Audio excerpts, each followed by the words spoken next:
Hello everyone. आप सभी का बहुत बहुत स्वागत है आज के इस लाइव सेशन में।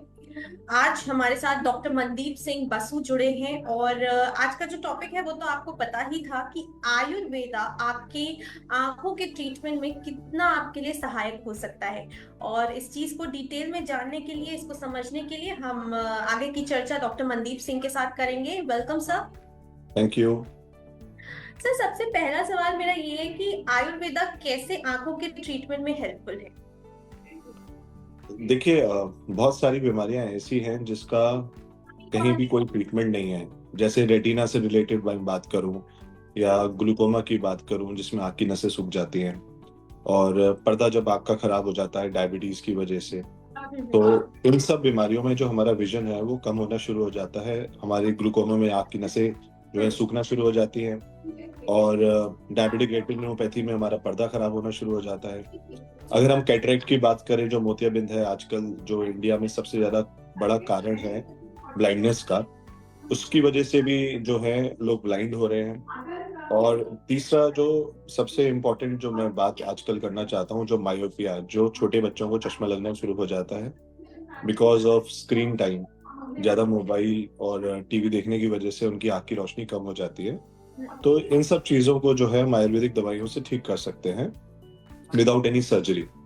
सर, अभी आपने भारत में मोतियाबिंद के बारे में बात की, तो ऐसी कौन सी मेजर आई डिजीजेस हैं अभी फिलहाल इंडिया में जिन पर ध्यान देने की बहुत ज्यादा जरूरत आपको लगती है। देखिए, मोतियाबिंद तो सबसे बड़ा कारण है ही।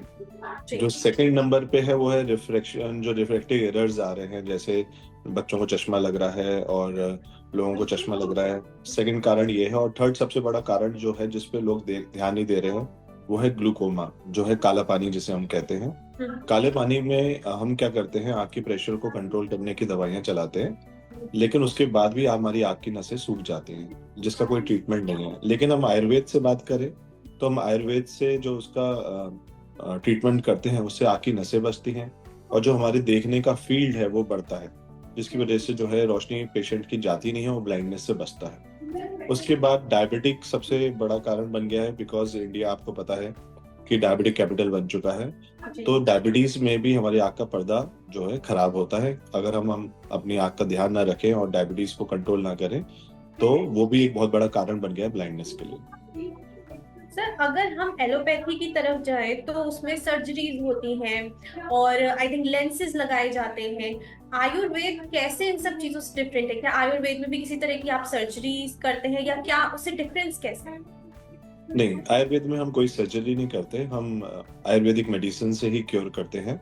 बहुत सारी ऐसा है कि अगर मैच्योर कैटरेक्ट है, यानी अगर मोतियाबिंद आपका पक गया है, तो हम भी पेशेंट को यही एडवाइस करते हैं कि आप सर्जरी करा लीजिए जाके, क्योंकि अब दवाइयों से ठीक नहीं हो पाएगा। लेकिन अगर आपका मोतियाबिंद कम पका हुआ है या शुरुआत हुई है और आपको अभी देखने में ही परेशानी आई है या सिम्टम्स आए हैं, तो हम आयुर्वेदिक दवाई से उसे डिसॉल्व कर सकते हैं, और डिसॉल्व करने के बाद उसका विजन भी इम्प्रूव कर सकते हैं ताकि वो आगे ऑपरेशन से बच सके। तो इसलिए दोनों ही चीजें रिक्वायर्ड है। अगर अगर पक गया है मोतियाबिंद तो सर्जरी एडवाइजेबल है, और अगर नहीं पका है तो आयुर्वेदिक दवाइयों से ठीक हो सकता है। जी, ये तो बात हो गई कैटरेक्ट की। लेकिन अगर अभी आप कह रहे थे कि बच्चों में आई प्रॉब्लम ज्यादा देखी जाती है, उन्हें बचपन से ही चश्मा लगना शुरू हो जाता है, तो क्या आयुर्वेदा ये प्रॉमिस करता है कि चश्मा उतर जाएगा, जो सबका सबसे ज्यादा सवाल होता है? देखिए, ऐसा है डिपेंड करता है कि कितनी प्रॉब्लम हुई है। अगर शुरुआत में ही आपने अपने बच्चों को ध्यान रखा है और उनके आप रेगुलर टेस्ट करा रहे हैं आई डॉक्टर से, तो आपको पता लग जाएगा कि कब उसकी आईसाइट वीक होनी शुरू हुई है। लेकिन अगर मैं अपने अभी 15 साल की बात करूं, जो पेशेंट्स मेरे पास आ रहे हैं, बच्चों को पता ही नहीं चल पाता या उनके पेरेंट्स को पता ही नहीं चल पाता कि उनकी आँख की रोशनी कम हो रही है। लेकिन जब वो स्कूल में परेशानी आती है, उनको क्लास वर्क जो लिखते हैं उसमें परेशानी आती है, पीछे बैठते हैं तो उसमें परेशानी आती है, तब उनको पता लगता है, और तब तक बहुत डिले हो चुका होता है, उनको बहुत हाई नंबर्स हो गए होते हैं। और प्रॉब्लम क्या है जो बच्चों के आज के टाइम में, वो है मोबाइल ज्यादा देखने से या स्क्रीन ज्यादा देखने से, उसकी वजह से उनकी आँख की रोशनी और तेजी से कम होती है, और उनको हाई नंबर्स लगाने के बाद भी पूरा नहीं दिखता, यानी कि विजन भी उनका पूरा नहीं होता है। तो ये एक बहुत बड़ा रीजन है जिसकी वजह से जो प्रॉब्लम आ रही है। हाँ, अगर मैं आयुर्वेद की बात करूं तो अगर अगर हमें सही टाइम पे अगर हम उसको देख लें बच्चे को, या पता लग जाए कि इसका रोशनी कम हो रही है, तो हम उसे रिकवर कर सकते हैं। उसकी जो रोशनी चश्मे के बाद भी नहीं आ रही, उसे भी वापस ला सकते हैं और आगे आने वाली परेशानियों से बचा सकते हैं, ताकि उसका नंबर आगे ना बढ़े। और आगे चल के, क्योंकि बच्चों को आपको मालूम है कि चश्मे लगाने से कितनी ज़्यादा प्रॉब्लम्स आती हैं, वो स्पोर्ट्स में प्रॉब्लम आती है, उनकी डेली रूटीन की चीज़ों में परेशानी आती है। तो हम 18 साल तक वेट नहीं कर सकते कि 18 साल बाद इसकी सर्जरी हम करा लेंगे। तो हम दवाइयों से अगर उसे रोक पाएँ या उसको ठीक कर पाएँ, तो बिल्कुल हो सकता है। अभी आप जो स्क्रीन टाइम की बात कर रहे थे, मेरा अगला सवाल उसी से है कि क्योंकि आजकल न सिर्फ बच्चे, बड़े भी स्क्रीन टाइम ज्यादा उन्हें देना पड़ रहा है, क्योंकि हमें लैपटॉप्स पे काम होता है और शायद रील्स भी स्क्रॉल करना, ये भी सब स्क्रीन टाइम में ही आ जाएगा। तो क्या कुछ आपके पास कोई होम रेमेडी आप हमारे ऑडियंस को देना चाहें, या कुछ टिप्स जिससे कि वो इस चीज को थोड़ा सा अवॉइड कर सके? देखिए, जो स्क्रीन टाइम वाले पेशेंट्स जो मेरे पास आते हैं, सबसे बड़ा प्रॉब्लम आता है उनको ड्राइनेस का। तो और सेकंड जो आता है प्रॉब्लम, वो आता है विजन लॉस का, कि दूर की रोशनी उनकी कम होती जा रही है। वैसे मैं उनको यही एडवाइस करता हूँ कि दवाइयों के साथ साथ आपको खुद भी ध्यान रखना है अपना, एक अच्छी डाइट लेनी है और एक 20-20-20 फॉर्मूला मैं बताता हूँ उन्हें कि हर 20 मिनट में एक ब्रेक लें स्क्रीन पर लेके, और 20 फीट की दूरी पे देखें, और 20 सेकंड तक उस ऑब्जेक्ट को किसी को भी देख सकते हैं और देखते रहें। और 20 बार ब्लिंक करना बहुत ज़रूरी है, क्योंकि हमारा जो ब्लिंक रेट है आईज़ का, जब हम कॉन्सेंट्रेट करते हैं स्क्रीन पे, वो बहुत कम हो जाता है। वैसे हमारा ब्लिंक रेट 40 to 50 टाइम्स होता है पर मिनट में, लेकिन जब हम स्क्रीन पे कॉन्सेंट्रेट कर रहे होते हैं 3 से 4 बार ही रह जाता है, जिसकी वजह से जो नेचुरल लुब्रिकेंट बनते हैं आईज़ में, वो बनना बंद हो जाता है और हमें ड्राइनेस होती है। तो ये फॉर्मूला अगर आप करते हैं तो इससे आपको फ़ायदा मिलेगा। और हाँ, जो विज़न लॉस हो रहा है उसको प्रिवेंट कैसे कर सकते हैं, तो उसके लिए आयुर्वेदिक दवाइयाँ हैं, जिससे हम प्रिवेंशन कर सकते हैं। जैसे हमारा प्रोडक्ट आता है आइसोटिन आई ड्रॉप्स, उसमें क्या होता है, आपकी विज़न जो जा रहा है या कम हो रहा है, उसको प्रिवेंट भी कर सकते हैं और रिवर्स भी कर सकते हैं। जी। अभी आप ये हम बात करें कि आयुर्वेदा कैसे आई हेल्थ में असर करता है, तो क्या आप कुछ हर्ब्स के बारे में इंफॉर्मेशन देना चाहेंगे कि क्या हर्ब्स कैसे कैसे काम करती हैं? देखिए, बहुत सारी दवाइयाँ ऐसी हैं जो इसमें काम करती हैं, जैसे पुनर्नवा का बहुत अच्छा रोल है, ठीक है? पलाश का बहुत अच्छा रोल है, अपामास बहुत अच्छा जो है प्रिवेंटिव मेडिसिन्स हैं। अगर हम बात करें आंवला की, तो उसमें बहुत अच्छा, उसमें विटामिन होता है, तो उससे हमारी विज़न इम्प्रूव होता है। तो ये सब जो मेडिसिन्स हैं, जो हर्ब्स हैं, अगर आप अपने नॉर्मल रूटीन में भी अगर लेते हैं, तो इससे आपका विज़न इम्प्रूव होता है। त्रिफला की मैं बात करूँ, त्रिफला का बहुत इम्पोर्टेंट रोल है। त्रिफला से हम आई वॉश करें तो उससे भी हमारे को क्लैरिटी आती है विज़न में। तो ये सब चीज़ें बहुत इम्पोर्टेंट है हमारे डेली रूटीन में।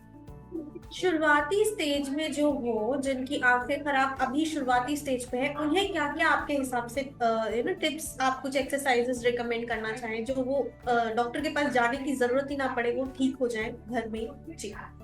देखिए, मैं एडवाइस तो पहले यही करता हूँ कि अगर आपको कोई भी प्रॉब्लम आई है विज़न में, तो आप सबसे पहले डॉक्टर को ज़रूर दिखाएँ। वो ज़रूरी नहीं है कि सिर्फ़ हमें नॉर्मल रिफ्रैक्टिव एरर आ रहा है या नॉर्मल चश्मा लग रहा है।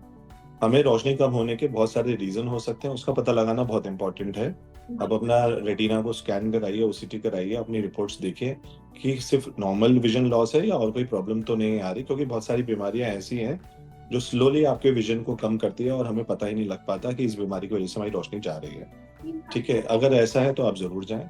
अदरवाइज़ अगर आप घर पे ही इस चीज़ का प्रिवेंशन करना चाहते हैं, तो कुछ एक्सरसाइज़ हैं, जो आयुर्वेदिक से भी रिलेटेड हैं और योगा से भी रिलेटेड हैं, और इससे जो है हम जो है अपना विज़न इम्प्रूव कर सकते हैं। जी। लेकिन अभी आप जैसे हर्ब्स की, त्रिफला और इन सब चीजों की आप बात कर रहे थे, क्या इनके कोई साइड इफेक्ट्स होते हैं? नहीं, ये प्रूवन है, इनके कोई साइड इफ़ेक्ट्स नहीं है। और हर चीज़ को देखिए लिमिटेशन में लेना है।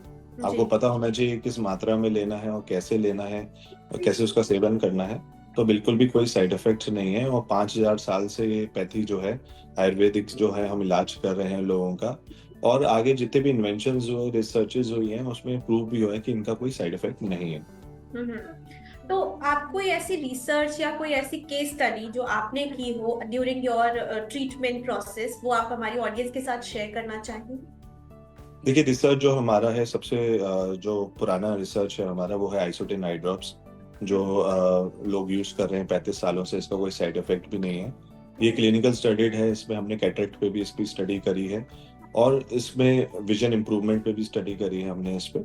तो सबसे अच्छी बात ये है कि इसका कोई साइड इफेक्ट नहीं है और क्वालिटी और जो है हाँ इस दवाई की बहुत अच्छी है, क्योंकि ये WHO GMP सर्टिफाइड फैक्ट्री में से बनाया जाता है। देखिए, आपने देखा होगा कि आयुर्वेद में सब ये पूछते हैं कि क्या क्लिनिकल एविडेंस है या क्वालिटी क्या है, कहीं ऐसा तो नहीं है। मेरे पेशेंट से मुझसे पूछते हैं कि दवाइयों में कहीं हैवी मेटल्स तो नहीं है, या बहुत सारे पेशेंट पूछते हैं कि कोई स्टेरॉइड्स तो नहीं है इन दवाइयों में। तो इस दवाई के साथ अच्छी बात यह है कि इसके सारे टेस्ट हुए हुए हैं, इसके क्लिनिकल ट्रायल हुए हुए हैं, इसके सारे सर्टिफिकेट्स हैं और WHO GMP सर्टिफाइड फैक्ट्री में से हम बनाते हैं, तो इसका कोई भी प्रॉब्लम नहीं है। ये बहुत अच्छा प्रोडक्ट है। कुछ मिथ्स जो आपको लगता है हमारी ऑडियंस को उनके बारे में पता होना चाहिए, उनके फैक्ट्स के बारे में? मिथ, सबसे बड़ी बात यह है कि एक मिथ रहता है और ये परसेप्शन लोगों की आयुर्वेद में बहुत टाइम लगता है और बहुत टाइम मेडिसिन लेने के बाद चीज़ें वर्क करती हैं, तो हम इतना लंबा टाइम नहीं दे सकते। लेकिन जो अब नई रिसर्चेज आई हैं और जो नई स्टडीज आई हैं और जो आगे ट्रायल्स चल रहे हैं, हमने देखा है कि आयुर्वेद का रिजल्ट बहुत फास्ट आ रहा है। और आंखों में भी अगर हम आयुर्वेदिक दवाइयाँ यूज करते हैं, और लेकिन आपको बहुत देख के यूज करना है कि किस बीमारी में क्या दवाइयाँ यूज करनी है। ठीक है, तो वो सब चीजें अगर हम देखते हैं तो हमें कोई प्रॉब्लम नहीं आएगी। Thank you so much doctor Basu हमारे साथ जुड़ने के लिए और इस इंफॉर्मेटिव लाइव सेशन के लिए। आई होप हमारी ऑडियंस को ये बहुत ही इंफॉर्मेटिव रहा होगा उनके लिए। So thank you so much. नमस्ते। Thank you very much. ऐसे ही हेल्थ रिलेटेड वीडियोस के लिए आप ओनली माय हेल्थ से जुड़े रहें। नमस्कार।